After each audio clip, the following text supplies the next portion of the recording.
Olá, alunos e alunas! A gente está de volta para mais uma aula de História. Eu sou a professora Cibele e hoje a gente vai entrar na aula 9. Vocês sabem que na aula anterior, nossa aula 8, a gente viu a Primeira Guerra Mundial, o fim da Primeira Guerra Mundial, a assinatura do Tratado de Versalhes e o que isso ocasionou para os países participantes do conflito mundial. Agora a gente vai entender um pouco melhor o período que é conhecido como período entre guerras, né? Então seria o período entre o fim da Primeira Guerra Mundial, 1918, e o início da Segunda Guerra Mundial, 1939. Então a gente vai ver nesse espaço de tempo o que ocorreu com as nações europeias, americanas, africanas, né, do mundo todo. Então a gente vai entender um pouco também a questão da Rússia hoje. Então hoje a gente vai se fixar num caso em particular, que é a Revolução Russa, né, a formação da União das Repúblicas Socialistas Soviéticas.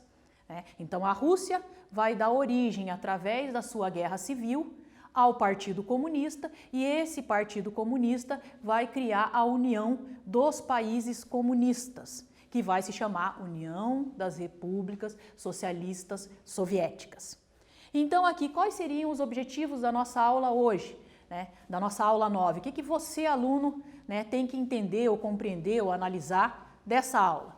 Então aqui, analisar os aspectos, né, que iniciaram a Revolução Russa e a formação da União das Repúblicas Socialistas Soviéticas, entender o processo econômico de formação dos blocos capitalistas e socialistas, porque a gente tem que ter em mente, né, que a partir da Revolução Russa de 1917, que vai ser encabeçada por Trotsky, né, e Lenin, que vai derrubar dentro da Rússia, né, o sistema de monarquia czarista, onde se tem um czar, uma monarquia, e a gente tem na Rússia quase um sistema feudal, né, onde a gente encontra 80% da população russa durante o processo de Revolução Russa vivendo na miséria.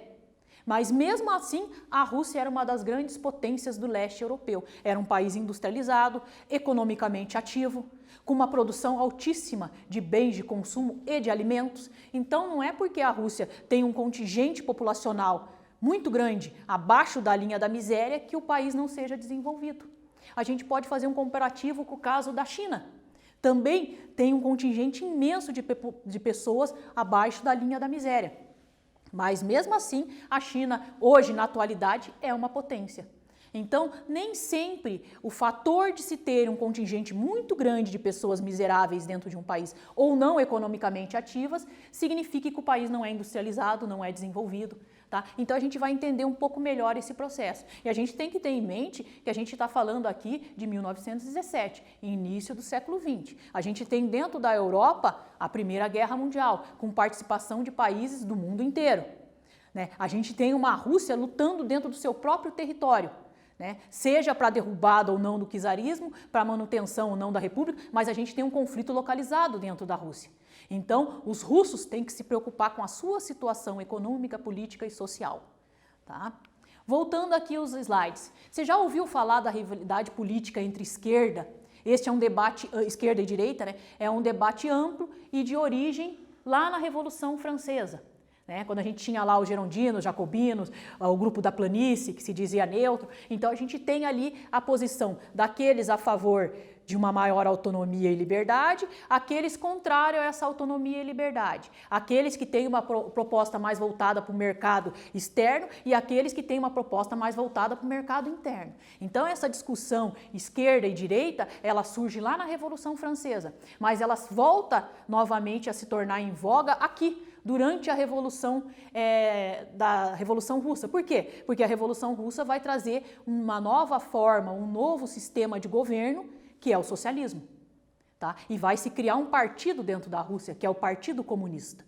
Então a Rússia, de uma economia monárquica mais aberta, que era isso que propunha o czar Alexandre, ela vai se tornar uma economia mais fechada. Mas ela também tem que se preocupar com a manutenção da sua população, com a manutenção econômica do seu país. Então, ao mesmo tempo que ela se torna socialista, ela não deve dizer assim, agora não entra mais nada capitalista aqui dentro. Não, não pode ser assim. Ela tem que fazer um processo gradual de transferência de uma economia aberta para uma economia fechada. Senão, o que acontece com a Rússia? Ela quebra.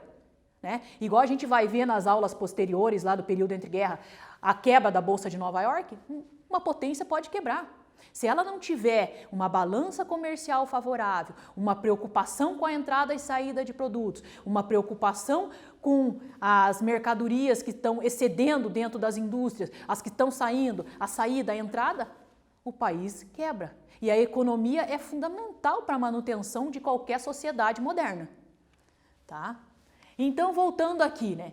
Com o passar do tempo, né, o termo esquerda passou a simbolizar partidos ligados ao socialismo e causas populares. Tá? Então, a esquerda vai ser aquele grupo que é mais voltado para o social, né, mais voltado para programas de assistencialismo ao povo, né, igual a gente tem hoje, né, Bolsa Família, né, Vale Gás, Auxílio Moradia, tudo isso daí vão ser auxílios e assistencialismo a várias faixas etárias da população. Para quê? Porque é o Estado participando. Então, o Estado participa muito mais. Só que hoje a proposta que a gente tem é uma proposta neoliberal. Cada vez tirar mais o ônus do Estado. O Estado cada vez ter que se preocupar mais com questões sociais e se preocupar muito mais com questões de desenvolvimento econômico. Então, se você deixa de lado o social e você só se preocupa com a industrialização do seu país, é claro que ele vai crescer muito mais. Se você não tiver que dar saúde, educação, moradia, né? Se a gente colocar tudo isso na ponta do lápis, imagine quantos bilhões são gastos todo ano com educação, saúde, alimentação e tudo quanto é tipo de assistencialismo para aqueles que não têm condições de ter acesso. Tá? Então, a esquerda ela vai ter uma tendência maior a isso, mas isso não significa que a direita não tenha a mesma preocupação.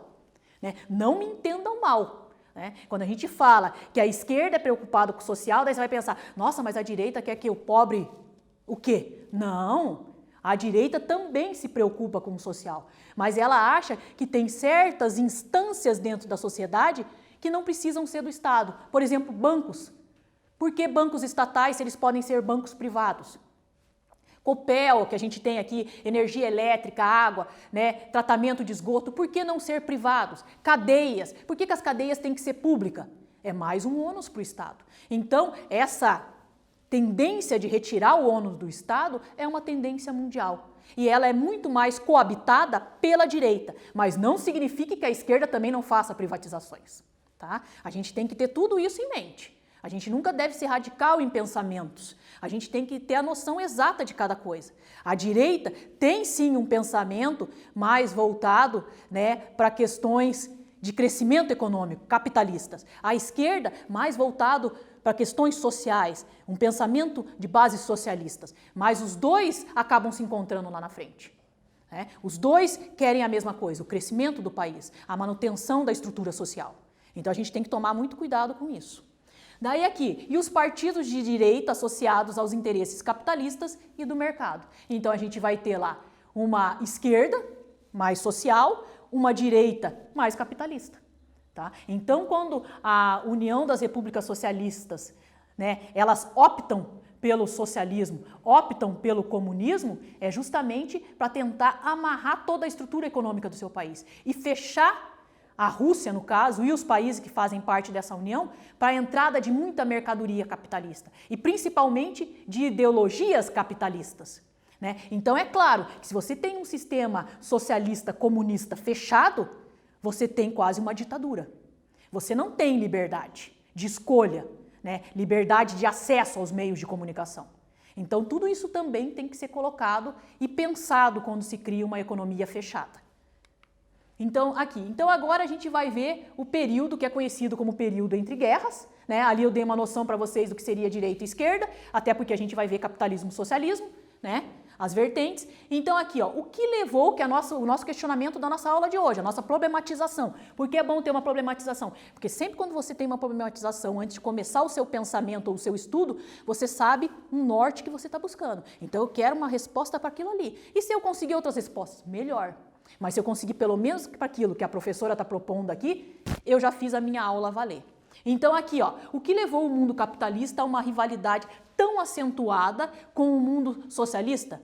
Vejamos fatos que suscitaram a formação da União das Repúblicas Socialistas Soviéticas. E por que a gente tem que se ater à União das Repúblicas Socialistas Soviéticas? Porque são essa união que vai dar início a esse sistema socialista no mundo, que depois vai levar outros países nesse período entre guerras e posteriormente à Segunda Guerra Mundial a também adotarem o socialismo como sistema econômico, sistema político. Então a gente vai entender melhor qual que é a importância, né, da União das Repúblicas Socialistas Soviéticas em toda essa estrutura aí. Tá? Então aqui, o período após a Primeira Guerra Mundial, né, a gente vai ter o quê? Que a gente já viu lá, uma Alemanha enfraquecida por causa do Tratado de Versalhes, que a gente viu na aula anterior, né, um Estados Unidos que sai como grande potência da Primeira Guerra Mundial, apesar de ter entrado tardiamente na Primeira Guerra Mundial, mesmo assim ele conseguiu, né, se tornar o grande exponencial da guerra, tá? A França e a Inglaterra arrasadas num pós-guerra, porque seus territórios foram basicamente destruídos no processo de Primeira Guerra Mundial. Mesmo a França e a Inglaterra estando do lado dos países vitoriosos, eles sofreram, tá? Com a perda da sua população masculina, né? Um número muito grande de órfãos dentro da Inglaterra e da França, né? Uma população marcada pelos conflitos de guerra, psicologicamente falando, né? Estruturalmente, geograficamente, então tudo isso. Mesmo a França conseguindo de volta regiões da Alsácia e da Lorena, né? A gente vai perceber que mesmo isso não trouxe o alento necessário para a França, porque ela vinha de um processo de guerra desde o primeiro momento lá em 1914 até 1918, 4 anos de guerra, o que não faz com um país numa guerra mundial, tá? A gente vai ter o fim do Império Austro-Húngaro, então ao fim da Primeira Guerra Mundial, a gente não tem mais o Império Austro-Húngaro. O que a gente tem? Áustria, Hungria, tá? A separação dos dois países. A formação das repúblicas socialistas soviéticas, que qual a sigla? URSS. Então, quando vocês verem aos longos dos slides URSS, vocês já veem na mente de vocês. A gente está falando da União das Repúblicas Socialistas Soviéticas. Isso o aluno sempre tem que ter em mente. Então, vai ser formada em 1922 oficialmente. Então, a Revolução Russa, ela se inicia em 1917, durante o período da Primeira Guerra Mundial, mas a formação da União Socialista só ocorre em 1922. Através de um acordo assinado, onde é englobado vários países que fazem fronteira com a Rússia, tornando-se um único país. E por que eles fizeram isso? Para ter uma única estrutura econômica, para fortalecer o leste europeu contra a Europa Central, contra o oeste da Europa e principalmente contra a América. E assim eles poderem empregar também o seu imperialismo. Né? Busca de matérias-primas, fortalecimento industrial e todas essas outras instâncias que estão envolvidas num processo de crescimento de uma economia tão grande como é o caso da Rússia. Voltando ao slide, né? Então a gente tem aqui um mapa, né, que mostra para vocês terem uma noção, né, de como seria a Europa, né, em 1914 e como seria a Europa após o conflito de Primeira Guerra Mundial. Tá? Então a gente tem aqui a Alemanha, vocês podem ver que ela vem aqui até quase aqui dentro da Rússia, né? A gente tem a Bélgica, Espanha, Portugal, Itália, Áustria, Hungria, que na época ainda era Império Austro-Húngaro, tá? E daí a gente tem no mapa da sequência, que é pós-guerra, né? Aonde a Alemanha já perde parte do seu território. Então a gente vê que a Alemanha, ela retrai territorialmente bastante após a Primeira Guerra Mundial. E por que a Alemanha retrai? Justamente porque na assinatura do Tratado de Versalhes, ela perde várias partes do seu território. E fora isso, né, ela tem um enxugamento econômico muito grande. E ela está, né, ao fim da guerra, com uma inflação lá em cima, uma hiperinflação, uma sociedade desestruturada, sem apoio das outras nações europeias, porque todo mundo vira as costas para a Alemanha. Então os alemães ficam, bem dizer, isolados dentro da Europa. E eles estão na Europa Central. Então a gente vê aqui, novamente nos slides, claramente, né, essa retração alemã. Aqui está a Alemanha em 1914, aqui está a Alemanha em 1919. A perda do território é visível. É só você olhar que você vê que há uma retração do território alemão. Tá? E muito dessa retração do território alemão vai ser uma das causadoras, né, ou impulsionadoras daquele ultranacionalismo dentro da Alemanha que vai suscitar a subida ao poder de Adolf Hitler e posteriormente a criação do Terceiro Reich. Então a gente vai entender todo esse processo assim. Por isso que eu volto novamente a indicar para vocês, alunos, a série As Guerras Mundiais, porque ela é interessante por causa disso. Ela sai lá de 1914 e vai até 1945. Então ela mostra todo o percurso da Alemanha e dos países europeus. E daí você tem uma noção exata de como quem luta numa guerra, psicologicamente, não é a mesma pessoa do pós-guerra. Né? Se a gente tinha um Mussolini na Primeira Guerra Mundial, né, com uma vertente muito mais de esquerda do que de direita, a gente vai ter uma mudança disso na próxima guerra. Então a gente vai perceber esses nuances e essas mudanças ao longo de todo o processo. Então eu sugiro que vocês vão até lá o YouTube, baixem essa série. Eu dei na aula 7, né, que eu comecei a Primeira Guerra Mundial para vocês, como é que vocês iam no link, como é que vocês acessavam, como é que vocês abaixavam. Né? Quem não se lembra, vai lá no Classroom e dá uma olhadinha na aula anterior e dá uma verificada nisso aí. Que vocês com certeza vão poder solucionar e entender melhor todo esse processo de construção da Primeira Guerra Mundial para a Segunda Guerra Mundial, o processo da Revolução Russa e todas essas nuances, né, e fatos históricos que fazem com que a gente entenda melhor o que está acontecendo no momento. Retornando aqui para os slides, né, a gente tem a primeira atividade, tá? Então aqui, de acordo com o que foi estudado até agora nesta aula, que é a aula que a gente está vendo o período entre guerras, né? Após esse estudo aqui da Primeira Guerra Mundial e do período entre guerras, vocês vão determinar o que é falso ou verdadeiro. Vocês podem ver que tem questõezinhas que estão falando Primeira Guerra Mundial, Primeira Guerra Mundial. Por quê? Porque uma coisa está ligada à outra. Então, eu vou dar agora alguns minutinhos para que vocês solucionem. Já na sequência a gente vem com a correção.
Então, estamos de volta para solucionar a nossa atividade número 1. Então, aqui, ó, primeira, de acordo com o estudado até agora nesta aula, avalie as alternativas e escreva em seu caderno verdadeiro, V para verdadeiras e F para falsa. Daí a correção da atividade. Após a Primeira Guerra Mundial, todo o mundo conseguiu superar a crise econômica causada pelo conflito? Mentira, né? É falsa. Eu acabei de falar agora mesmo para vocês que a França e a Inglaterra, no pós-guerra, estavam arrasadas, mesmo estando do lado dos vencedores. A Alemanha, devido às sanções econômicas sofridas, tinha um impacto na sua economia gigantesca. A Rússia sofrendo uma revolução russa dentro do seu território. Então, vários países saíram arrasados desse conflito. Então, ninguém saiu com a economia em ascensão ou restabelecida. O que a gente poderia considerar que saiu um pouquinho melhor desse conflito de Primeira Guerra Mundial foi os Estados Unidos. Por quê? Porque ele era o grande fornecedor de armamentos, ele que trouxe a inovação técnica do tanque, ele que conseguiu armar os aviões com metralhadora, então ele fez uma revolução ali no mundo bélico e claro, isso gerou um aumento da economia americana. Então, os Estados Unidos no pós-guerra é um dos países mais industrializados que a gente tem depois do fim da Primeira Guerra Mundial, que é 1918, e ele vai ter um boom tão grande que vai levar depois a um colapso, que a gente vai estudar nas sequências das aulas.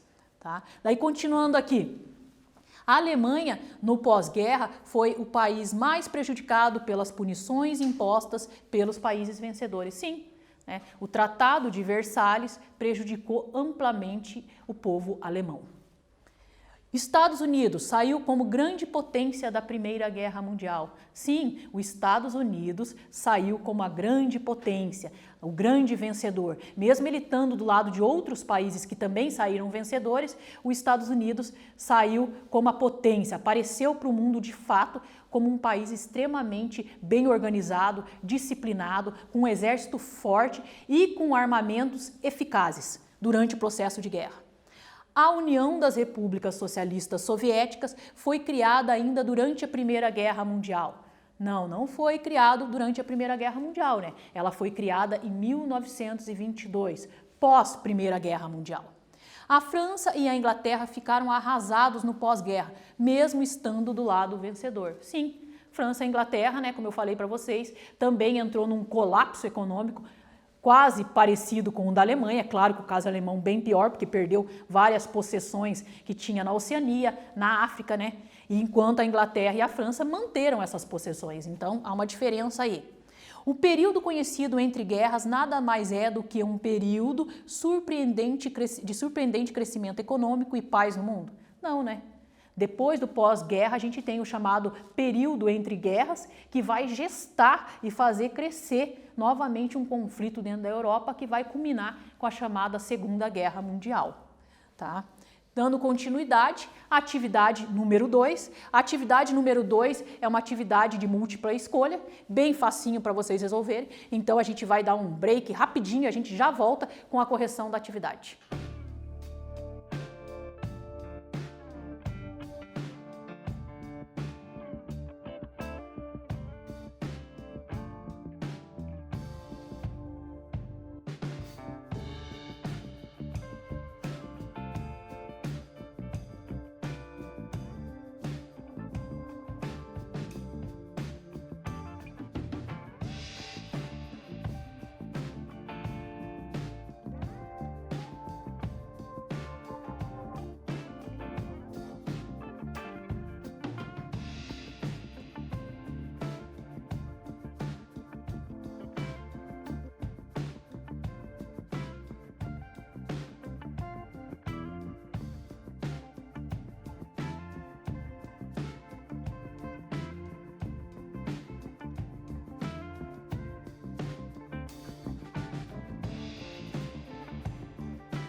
Então, estamos de volta para a correção da atividade 2.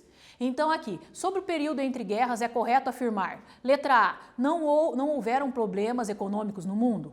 B, todos que participaram da Primeira Guerra Mundial se beneficiaram com o conflito? C, os Estados Unidos se tornaram uma das maiores potências mundiais? D, criou-se uma moeda única para todo mundo? Então, a correção da atividade, o correto é a letra C. Essa atividade é bem simples, né? Eu acho que nenhum aluno vai encontrar dificuldade nenhuma, porque está tudo em cima do conteúdo que a gente está trabalhando aqui, da aula anterior, que foi a aula 8, hoje da aula 9. Então, a gente pode entender bem a importância dos Estados Unidos em todo o processo de guerra. Tá? E agora a gente vai dar continuidade à nossa aula, né? Então, a gente vai entender um pouquinho melhor quem é a Rússia na atualidade. Por que a gente tem que entender quem é a Rússia na atualidade? Para a gente entender a importância da Rússia lá no passado, né? A gente tem que pensar na extensão territorial que tem a Rússia, né? Um dos maiores países do mundo, né? Uma população que está ali ativamente trabalhando, faz fronteira com diversos outros países, então tem que ter uma preocupação de manutenção da sua fronteira, que era a grande preocupação, inclusive, da Rússia na Primeira Guerra Mundial. Quando ela deixa a Primeira Guerra Mundial, ela concede para a Alemanha várias partes do seu território, para poder sair da guerra e ficar tranquilo, cuidando da sua revolução dentro do seu país. Então vamos aqui aos slides. Na atualidade, a Rússia é uma das grandes potências, né, com 17 milhões de quilômetros quadrados. Imaginem isso, é muito território. Se a gente pegar, e sem contar, né, que a outra peculiaridade da Rússia é que ela está em 2 continentes, né? Ela está no continente europeu e no continente asiático, tão grande a sua extensão. Então ela tem que conviver com os países asiáticos, que têm uma forma totalmente diferente e religiosa diferente também, né? Que a maior parte ali dos países asiáticos, principalmente do Oriente Médio, são muçulmanos. Ela tem que conviver com os países católicos que também estão na Ásia e ainda ela é um país de maioria ortodoxa. E quando ela vem para a parte europeia, ela convive com o cristianismo, com os países cristãos, católicos, apostólicos, romanos. Então, a Rússia está ali, né, envolvida em tudo. Então, ela é de uma extrema diversidade. A Rússia hoje, na atualidade, ela tem em torno de 140 milhões de habitantes. Ela faz fronteira com 16 países. Tão grande é a sua extensão e tem uma importância econômica e geopolítica considerável. Se a gente pensar hoje em dia na atualidade, né, no G8, as 2 grandes cabeças do G8 com certeza são os Estados Unidos da América e a Rússia, dada a sua importância econômica. A gente tem a China, que cada dia está mais participativa economicamente no mundo e cada dia mais dizendo, ó, eu vim para mostrar que eu sou uma potência. E a gente tem a Alemanha, gente, olha que coisa interessante, né? A Alemanha sai de uma Primeira Guerra Mundial arrasada, se estrutura economicamente e se arma novamente, faz uma Segunda Guerra Mundial, novamente vem um monte de imposições econômicas contra essa Alemanha e hoje a Alemanha é um dos países mais poderosos da Europa. Então veja como o povo alemão consegue superar adversidades a cada momento. E novamente hoje a Alemanha é uma das grandes potências do mundo. Dentro da Europa, ela é uma das maiores potências, ela também está no G8. Então a gente tem que pensar, né, na corrida, ou melhor, na história de cada nação, de cada país. Então a gente percebe aqui que a Rússia não é mais um país que houve uma revolução, ela é o país. Tanto é que a revolução que ocorre dentro do território russo, ela impacta diretamente em vários outros países, dentro da Europa, dentro da África, dentro da América, na Ásia. Então, ela tem sim um poder econômico, um poder de atração de outros países ou até mesmo de intervenção, seja com ideologias, com política, com economia, que tem que ser considerado hoje em dia. Tá? Então a gente tem que ter tudo isso em mente. E aqui no slide, aqui no cantinho direito do slide, você tem a bandeira da Rússia atual, né? Que não é a mesma bandeira lá, que a gente vai ver que a bandeira lá da época da Revolução Russa ou pós-Revolução Russa é outra bandeira, aquela bandeira vermelha, a bandeira comunista, né? Que daí associa vermelho a comunismo, né? Vermelho, né, a lutas sociais, esse tipo de coisa. Aqui é a bandeira da Rússia atual, que hoje é uma economia capitalista, voltada para o mercado, né? Mas é claro que ela ainda mantém muitos resquícios do socialismo imposto, daquele regime fechado, daquela ditadura. Então, como em detrimento lá da China, a mesma coisa, né? Se hoje a China é politicamente democrática, aberta, ela ainda tem várias nuances de um mercado fechado, de uma sociedade fechada, e a Rússia mantém esses traços também, né? E a gente vai ter, desde lá do período do fim, né, da Primeira Guerra Mundial até a formação da União, uma rivalidade muito grande entre Rússia e Estados Unidos. Daí, com a criação da União das Repúblicas Socialistas Soviéticas, essa rivalidade contra os Estados Unidos. Pós Segunda Guerra Mundial, a chamada Guerra Fria. Então, a gente vai ter sempre essa rivalidade aí, né? Que seria esquerda-direita, capitalismo-socialismo, mais ou menos isso. Tá? Voltando aqui, a formação da União das Repúblicas Socialistas Soviéticas. Durante a guerra, o povo russo sofreu com a crise econômica e a fome do país. Por quê? Porque antes da Revolução Russa, a Rússia ela vivia um sistema de monarquia, onde ela era governada por um czar, que era um monarca absolutista. Daí a gente tem que pensar lá atrás, na época das monarquias absolutistas que a gente estudou, lá no fim da Idade Média, entrada da Idade Moderna. O que é ser um monarca absolutista? É um monarca que põe em suas mãos, né, ou sob o seu controle, todas as instâncias, política, administrativa, econômica, religiosa. E ele faz isso com o quê? Com mãos de ferro. Coerção, né, maus tratos à população, impostos altíssimos. Então era isso que vivia a Rússia antes da Revolução Russa, tá? Só para vocês terem uma ideia. A queda do czarismo vai levar a Rússia a uma revolução social e uma nova forma de economia, né, que é uma economia socialista comunista. Aqui a gente tem uma imagem, né? As fotografias, eu sempre uso muitas fotografias durante a minha aula, porque eu acho muito interessante ter fotografias, porque é um tipo de fonte que dá uma ideia visual para o aluno. Então você imagina a revolução, você imagina 100 gatos pingados. Não, milhões de pessoas na rua, né? Pessoas lutando, buscando seus direitos, querendo participação política, né, uma estrutura social melhor, um regime de trabalho reduzido, porque antes da Revolução Russa, como é que trabalhava o trabalhador dentro da fábrica na Rússia? 16, 18 horas por dia. Pós-revolução, ele domina a fábrica, então ele trabalha num regime de 8 horas a no máximo 12 horas. Ele é mais bem remunerado, ele está mais participativo no seu trabalho, na sua indústria, no seu mercado. Então ele produz melhor, porque ele produz mais feliz. Né? Quem ganha melhor, produz melhor. Quem ganha mal, produz mal. E assim vai, uma coisa leva a outra. Então tem toda uma estrutura, uma concepção por trás disso. E aqui a gente tem, né, claramente, né, os manifestantes num protesto em Petrogrado.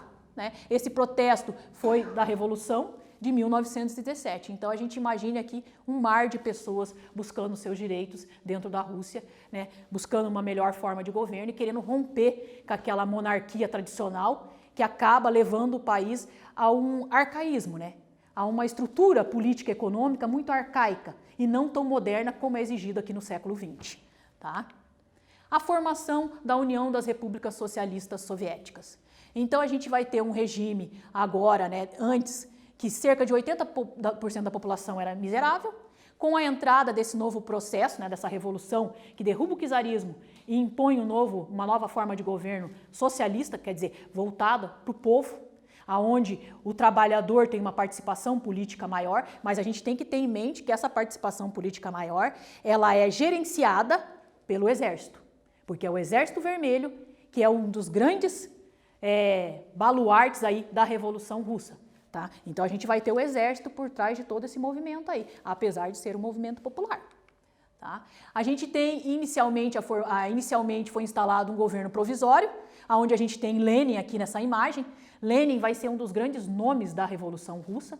Né? Ele está lá embalsamado até os dias de hoje, no museu que fica na cidade de Moscou para visitação. Né, fizeram um embalsamento, tão importante ele era que eles resolveram manter, né, o líder de todo o processo de construção de uma nova Rússia ali para que todo mundo pudesse ver, admirar e tudo mais. Em novembro de 1917, Lenin liderou os bolcheviques, né, para assumirem o controle da Rússia e assim instalarem, né, uma nova forma de governo, acabando ali com o chamado czarismo monárquico dentro da Rússia. Tá? Em 1922 é realizada a primeira Constituição Russa. A gente viu lá, agora há pouco, né, no slide anterior, a bandeira da Rússia na atualidade. Aqui é a bandeira da Rússia enquanto existiu, né, a União das Repúblicas Socialistas Soviéticas. Né? Então a gente tem a foice e o machado, que remete à parte industrial e à parte do campo. Tanto uma quanto a outra, né, o campo e a indústria na Rússia, muito forte. Tá? Então a gente tem que ter em mente que remete à tradição da construção do trabalhador, do operário, das fábricas, do campo, né, esse tipo de coisa. Então, a princípio, né, a União das Repúblicas Socialistas Soviéticas foi composta por Rússia, Ucrânia, Bielorrússia, Transcaucásia, né, que é uma região que engloba outros países, e as repúblicas da Ásia Central. Então, no total, ali a gente vai ter a Rússia, né, e mais 14 países, se eu não me engano. Tá? Então, eles vão formar ali o bloco que fica conhecido como União das Repúblicas Socialistas Soviéticas. Aqui a gente tem um mapa que mostra, aí, estava certa, a Rússia e mais 14 países. Tá? Então, cada país numa corzinha, para que você possa visualizar aí, né, do que a gente está falando. A gente vê a extensão territorial da Rússia, gigantesca, né? E a gente vê a extensão territorial dos outros países que se agregam nessa União Socialista. E agora a gente vai para mais uma atividade, que é a atividade número 3, que é para assinalar a alternativa incorreta. Então, né, eu vou dar um tempinho para vocês lerem a questão aí, e já na sequência a gente volta rapidinho com a correção.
Então vamos para a correção da nossa atividade número 3. Sobre os acontecimentos que levaram a Rússia a formar a União das Repúblicas Socialistas Soviéticas, assinale a alternativa incorreta.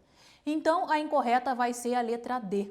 A União das Repúblicas Socialistas Soviéticas foi criada pelo czar Alexandre numa tentativa de manter seu poder. Não, né? O czar Alexandre foi até guilhotinado, né? Ao longo do processo de revolucionário ele foi assassinado, morreu. Né? Então eles acabaram matando aí o czar Alexandre. Até tem a história bem conhecida, você já deve ter ouvido falar da Anastácia, uma das filhas mais novas dele, que nunca encontraram um corpo, que segundo diz a tradição estava viva, até queriam restaurar lá e alguns processos do czarismo dentro da Rússia, esse tipo de coisa aí. Tá? Mas então essa história, na verdade, é uma história que se conta, né? Então são lendas, né? Mitos, construções. Então a gente não sabe exatamente como deu todo o processo. Mas o czar Alexandre foi sim retirado do poder, né? E a Rússia entrou no novo sistema de governo, que é o socialismo. Então a gente não tem aí muita base, né, para entender ou para dizer que ele tentou se juntar ao que estava sendo imposto ou tentou aceitar o que era, ou quis até fazer, que a gente tem muito hoje, que são monarquias parlamentaristas, né, onde a gente tem um primeiro-ministro e o rei e a rainha são figuras simbólicas. Não, a gente não tem nenhum tipo de argumento para isso. Tá? Então a incorreta seria a letra D. Daí aqui a atividade, né? Que também você tem que anotar e justificar a sua resposta. Então a União das Repúblicas Socialistas Soviéticas foi uma criação de uma nova Constituição russa, que é de 1922, que propunha a união das nações socialistas em torno de um bem maior, lutar contra os países capitalistas para manter o comunismo. Então eles vão sim se tornar com o tempo uma economia fechada, até porque eles têm que manter toda uma estrutura socialista que não pode ser influenciada diretamente pelo capitalismo pungente das outras nações. Né? Até porque a gente sabe que a tecnologia e a globalização ela vai ocorrer de uma maneira ampla, né? Com as novas tecnologias na comunicação. Então é bem difícil você manter o seu país neutro e fechado. como a gente pode reparar até hoje na questão da Coreia do Norte, a dificuldade que se tem para isolar aquele núcleo do restante do mundo, tá? Então aqui, a nova política econômica da Rússia a partir de 1921, a gente tem o 10º Congresso do Partido Comunista, que eles vão criar uma teoria política econômica que é conhecida como NEP, né? Nova Política Econômica. E o que propõe essa nova política econômica? Né? A formação de cooperativas nacionais, a autorização para pequenas e médias empresas privadas funcionarem, a permissão para os camponeses venderem seus produtos no mercado livre. Né? A gente tem a ideia de desenvolver os aspectos capitalista para fortalecer a economia russa e os aspectos socialistas. Então eles não queriam romper de vez com o capitalismo, eles queriam fazer um rompimento gradual, até porque eles têm uma sociedade que tem muito do capitalismo e vai passar por uma estrutura socialista. Então tem que ser com calma, tá? Então não pode ser uma coisa repentina, mas tem que ser uma coisa gradual. Lenin justifica com a célebre frase, né?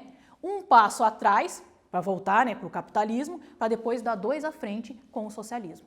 Tá? Então essa era a ideia do partido político. Aqui a gente tem uma foto do Vladimir Lenin, né? Ele nasceu em 1870, morreu em 1824. Aqui mais um comício dele, e com a morte de Lenin a gente tem uma disputa pelo poder dentro da Rússia entre Trotsky e Stalin, né? Aonde Stalin acaba saindo vencedor, mas eles tinham 2 ideias de pensamentos diferentes. Né? O Trotsky propunha que a União Soviética promovesse a Revolução Socialista Mundial, né? Então que o socialismo pegasse o mundo inteiro, e o Stalin, que era secretário do Partido Comunista na época, ele propunha que era necessário primeiro consolidar a revolução no país. Então ele dizia, primeiro a gente vai fortalecer aqui, para depois a gente pensar lá fora. Que se você for ver, é um pensamento mais lógico do que você já sair querendo romper com países capitalistas que não vão aceitar o seu socialismo. Né? Então, na verdade, o pensamento do Stalin ele é muito mais com ideias de um crescimento maior lá na frente ou de uma estruturação melhor de manutenção do socialismo do que a do Trotsky. Tá? Stalin venceu e passou a governar a União Soviética como um ditador, que a gente entra na ditadura stalinista. Né? Ele vai fortalecer e ele começa a crescer e fazer frente ao capitalismo. A economia da União Socialista, das repúblicas socialistas soviéticas, começa realmente a aparecer. A economia interna é fortalecida, ele tem um controle total da máquina administrativa, que é uma característica do comunismo também e do socialismo, né? E a gente tem aí a chamada ditadura stalinista dentro da União das Repúblicas Socialistas Soviéticas. Né? Aqui uma nova fotografia, né? Uma outra imagem mostrando o Stalin. Ele nasceu em 1879 e ele morre em 1953. Aqui o mapa, né, que mostra a União das Repúblicas Socialistas Soviéticas na época de Stalin. Aqui já estão agregados, né, os outros 14 países e aqui a Rússia ao centro, a bandeira que representa a União Soviética. E agora a gente vai ver a nossa atividade número 4. Né? A atividade 4 e 5 são bem simples e vocês vão ter todas as condições de fazer. E daí eu já volto para explicar a atividade 4 e 5 para vocês.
Então, estamos de volta para ver as duas questões, a 4 e a 5. A questão 4 e 5 eu vou deixar para vocês fazerem em casa. Então, a 4 é de múltipla escolha que vocês vão ler e vão ter condições de fazer. E a 5 também é de múltipla escolha sobre o NEP, né, que é a nova economia, a nova política econômica empregada dentro da União Soviética. Então vocês também terão condições de resolver tranquilamente. E para concluir a nossa aula de hoje, né, o que fica importante é que vocês tenham marcado, né, que a construção da União das Repúblicas Socialistas Soviéticas foi marcada por várias disputas, né?